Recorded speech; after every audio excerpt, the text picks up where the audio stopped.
Your Honourable Justin Trudeau, Prime Minister of Canada, Doug Ford, Premier of Ontario, and John Tory, Mayor of Toronto. The JDL, aka Jewish Defense League, is known as a violent organization for years and years. They are always prepared to initiate violence and hateful attacks to use it against peaceful protesters through political channels immediately after the attacks are being filmed and then sent to other Jewish groups that are affiliated with JDL under the table. The police knows they are violent and sneaky. It is time to stop these organizations from harming us. It's time to ban them in Canada. There is plenty of police report against them.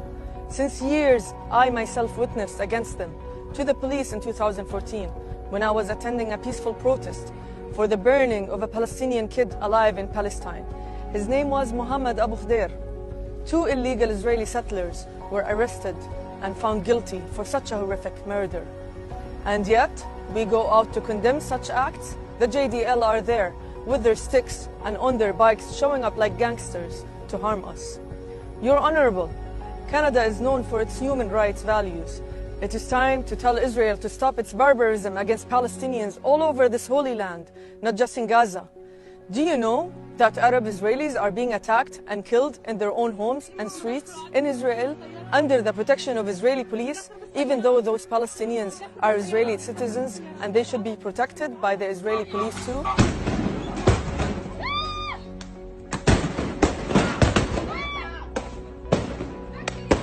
But the fact is, they are second-class citizens.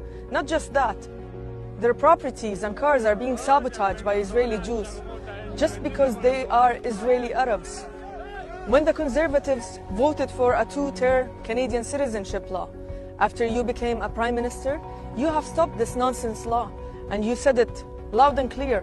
A Canadian is a Canadian is a Canadian. You devalue the citizenship of every Canadian in this place and in this country when you break down and make it conditional for anyone. We have the rule of law in this country, and you can't take away citizenship if you don't like what someone does. Individual question. Shouldn't that be the case with a so-called democratic country like Israel? Or always Israel has an exception in every aspect of its existence on other people's land? I wonder, Prime Minister, how much more we should witness those children and babies being bombed and shredded into pieces, so you can tell Israel, along with President Joe Biden, to stop its aggression against Gaza instead of protecting them with a veto in the United Nations that solves nothing.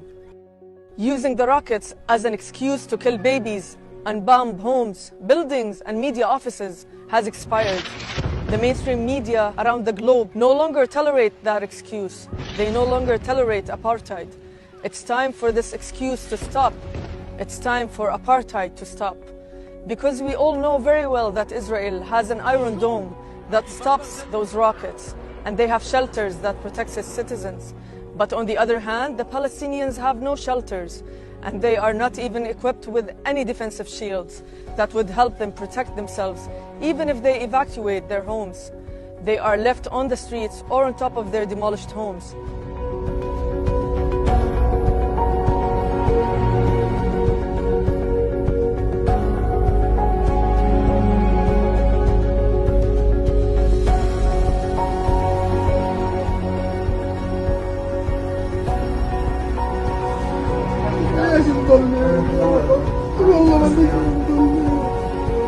هذا هو الشهيد الحي عمر محمد الحديد الذي خرج من تحت الركاب.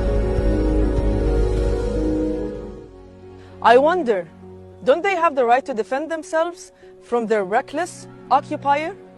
The Palestinians have every right to retaliate against the settlements and the ongoing oppression that they have been experiencing for the past 73 years.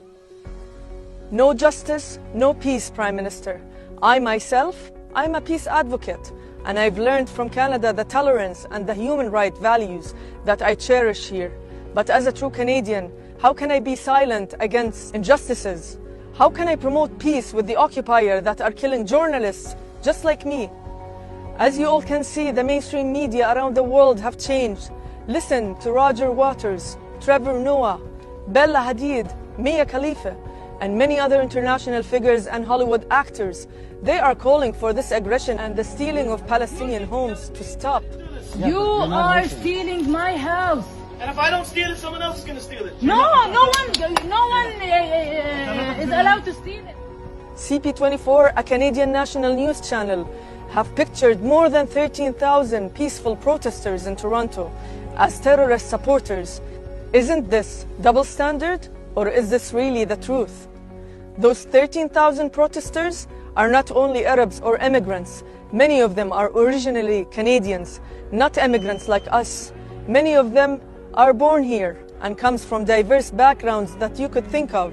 Many of them are also Jewish, standing against oppression and illegal occupation, because Judaism promotes peace and does not tolerate hate and killing of innocents.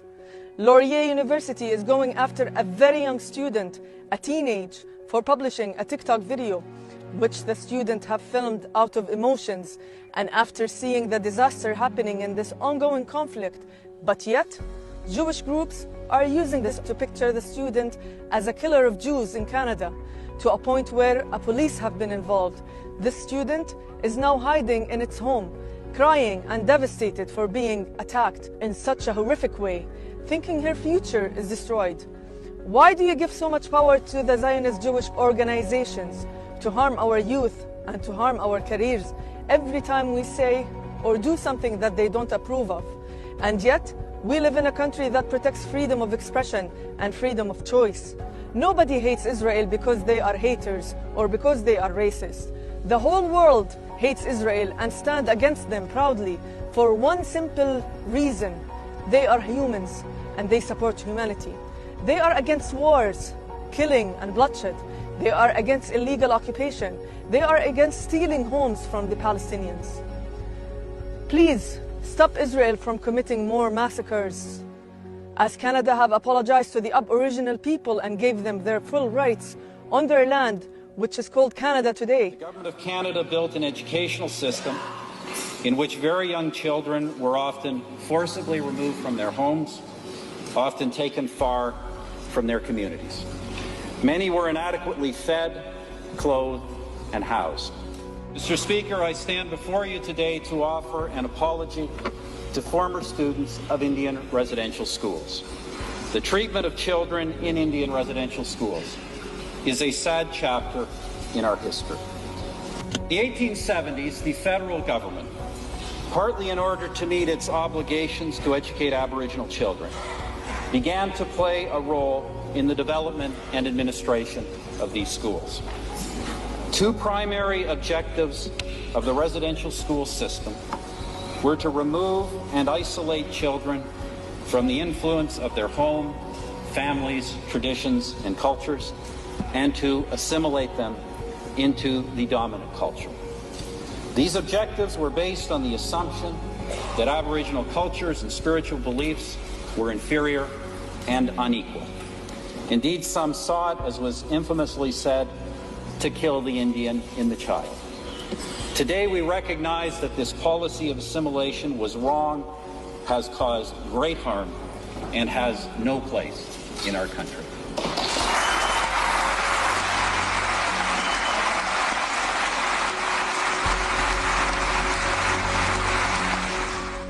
Ask Israel to do the same if you really want to help us achieve peace, and I'll be the first one standing by your side for justice and peace. But will you, for once, stand by our side and help us demand the rights of those in need? Look at those children behind me, Prime Minister. Look at them, playing in peace, in a clean park, in a safe country. Doesn't all children deserve to play like those beautiful Canadian kids? Or the children of Palestine are less valuable and not equal to Canadian or Israeli children? وين كنت انت؟ مين هاني القصر؟ طب ليش بتعيط؟ مش مشكلة بتعوض. اي نعم. يعني هاي دموع حقيقية يا جماعة. Why don't you just condemn the killing of children? Period. Period. I condemn the killing of children. Why can't they do that? Why is it so controversial, even in this context, should just say that It is worth condemning the death of children as a result of this ridiculous conflict. Why is that a hard thing to say? Which drives me crazy. Why? It's the easiest thing in the world to condemn the death of children. Look at this dog, how its owner is taking care of it, as if it's her child. طلعناها أنقذناها من الدار أنقذناها والحين العصافير بالنار ننقذهم. The former mayor of Mississauga, Hazel McCallion, who is now over 100 years old, 27 years older than the apartheid state of Israel. Mayor McCallion once said, "Animals in Canada have more rights than Palestinian children." And that human life that is, I think, respected in Canada and the Western world, etc. In fact, in the Western world, animals are respected more than humans in other parts of the world. Think about it. When will Canada take a just stand for those poor children? You're honorable. There's no honorable way to kill or destroy. The only good thing about wars is its ending. Let us be the one to end this war and achieve peace hand by hand.